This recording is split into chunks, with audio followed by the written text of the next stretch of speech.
Hi there, and welcome to another episode of Point, Click, Love. This week, I am so excited to bring you a brand new blog feature. On Facebook this morning, I did a post asking if any of you would be interested in me doing a little bit of photo critiquing over here on the blog. And can I just say, wow, your enthusiasm and your excitement and the amount of likes I got screamed to me that yes, this is something that you would really love. And I even got some images in my inbox today, so I'm starting to go through them. And this week, I have the perfect image to start off our photo critique. Jennifer sent me a photo, which I'll show you in just a minute. And I think this is something that a lot of new momtographers struggle with. You open up your camera, you unwrap it if you get it for a Christmas gift or a birthday gift, and you get it out of the box and you start taking pictures with it in auto, and you quickly realize that it doesn't do exactly what you want it to do.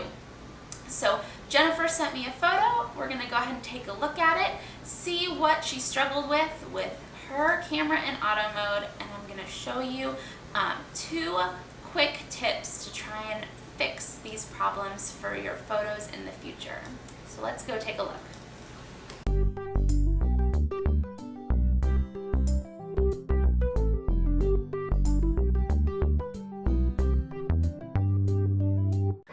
Alright, so here is the picture that Jennifer sent me that she thinks is in need of a little bit of TLC. And just to give you a little bit of background on her photo and why she sent it to me, this is a picture of her brother and niece. And Jennifer's family was visiting, I believe, the United States, all the way from Germany for the holidays.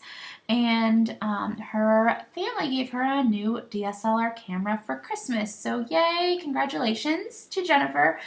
Such an exciting journey you're about to go on with your camera. And so these were the first couple of photos she snapped. And this is her brother and her new niece. And the one thing that she was really frustrated with in this photo is the fact that her brother is in crisp, clear focus, but her niece is just a little bit blurry. And that might be hard for you to tell depending on where you're watching this video, but there is just a little bit more softness or blurriness on her niece's face. Now Jennifer is completely novice, beginning photographer, momtographer, and so some of you that are watching this may be a little bit more advanced. And so for those of you that are curious, this photo was taken in auto mode, and her ISO was 3200, her aperture was 5.6, and the shutter speed was 1/60. And for some of you that may be gibberish, and that's just fine. I'm going to give you non-technical tips as well as some technical tips today. And she also had the flash on. Now Jennifer did tell me that this picture was taken in the afternoon, but just by looking at it, it doesn't look like there's a lot of light in the space that she was in. And light is typically what we're looking for to make our camera work and to take really beautiful photos. But for this image, she was just taking some snapshots, getting used to her camera. So the fact that the flash went off, that I'm not really looking in this picture for a beautiful photo with beautiful light. But I agree with her that that blurriness on her niece's face is probably quite annoying. Now, my guess is that Jennifer was standing right where that X is on the photo. She was probably standing over her brother and taking some pictures looking down. And the problem in auto mode is that your camera doesn't always guess what it is you're taking a picture of. It tries to guess, and a lot of times it gets it right, and then there are the times that it just gets it completely wrong. And so when you look through your camera's viewfinder, Jennifer, usually there's little red focus lights. So when you push the button down to take the picture, your shutter button, those light up and tell you what's going to be in focus in the image. And typically in auto mode, your camera will pick whatever is closest to you. It looks for the person, the thing, the subject that you're taking the picture of.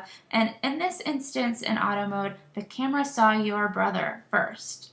He's big, he's in the front of the frame, he's closest to the camera. So your camera went, oh, that's what I'm taking a picture of, and it made him in focus. And because your niece is a little bit farther away, she ended up a little bit blurry. So there's two ways that you can go about fixing this problem. The first way that I would try is just moving yourself. So moving yourself in a way that doesn't put your brother closest to the camera.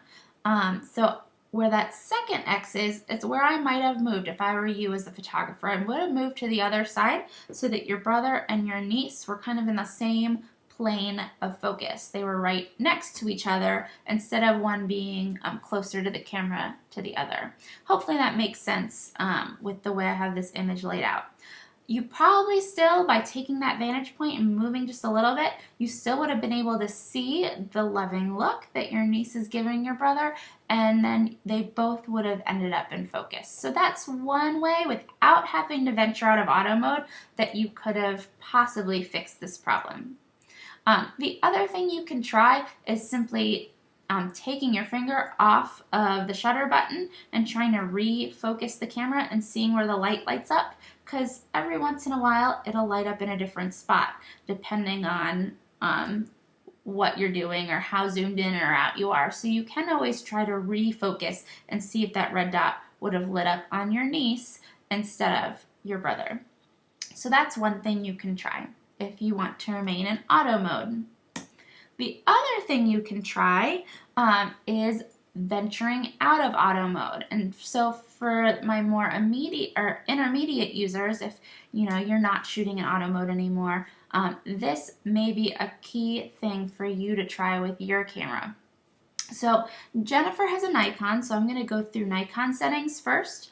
But what you're going to want to do is to change your focus mode in the camera. So there's actually a setting in your menu that you can change where you can actually choose where your focus point goes.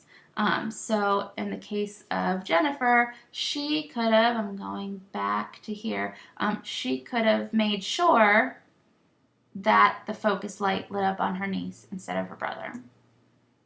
All right, so in Nikon cameras, you're first going to want to put your camera in what's called program mode, which is this letter P right here. That gets you out of that green box and into one of the manual modes. I am not going to be able to go into exactly what program mode is and what it does, but the one thing it will do is it will turn your flash off. You can pop it back up if you need it, and it will also allow you to change some additional settings in your camera. So from there on a Nikon camera, you're going to want to look on the back of the camera for the info button, and you're going to push it 2 times. And then you're going to want to look for something called single point focus. Now, you may have to go and pull out that camera manual. I know it can be really painful to try and read through your camera manual. But trust me, if you look up single point focus in your index in the back, it's going to tell you exactly how to change your camera into that focus mode. Once you change into single point focus, there is a button on the back of the camera with arrows on it, and you can move your focus point around on the camera using those arrows. Okay, so then you, as the photographer or as the momtographer, get to choose the point of focus. All right, so you could have told your camera using this method, I want you to make sure my niece is in focus instead of my brother. On Canon cameras, if you have a Canon camera, you are also going to want to switch your camera into the letter P, program mode, and then from there, you have a button on the back of your camera that looks something like this. If you push down that button and simultaneously use your little scroll wheel, you can choose which focus point lights up on your camera. Again, if any of this sounds confusing to you or you're not sure, go grab that camera manual that's probably still stuck in your camera bag somewhere and look up what that button does. All right, it's your focus modes. And that will hopefully help you light up your point of focus exactly where you want it to be for the frame. So Jennifer, for this being your very first experience with your DSLR camera, I think you did an awesome job capturing Christmas with your family. I understand your frustrations, and hopefully there's been a tip in here today that will help you boost your momtographer skills to a completely new and different level. Now I want to hear from you. Leave me a comment below and tell me, what is one tip you took away from today's photo critique? Is there something that you can do in the next 24 hours to boost your momtographer abilities to the next level? I want to hear what you're thinking, so go ahead and click that button and let me know now. And for even more tips, tricks, lessons, and critiques from me, don't forget to head on over to BerylAnnYoung.com, and I'll give you even more photography lessons to nourish your mind, body, and soul.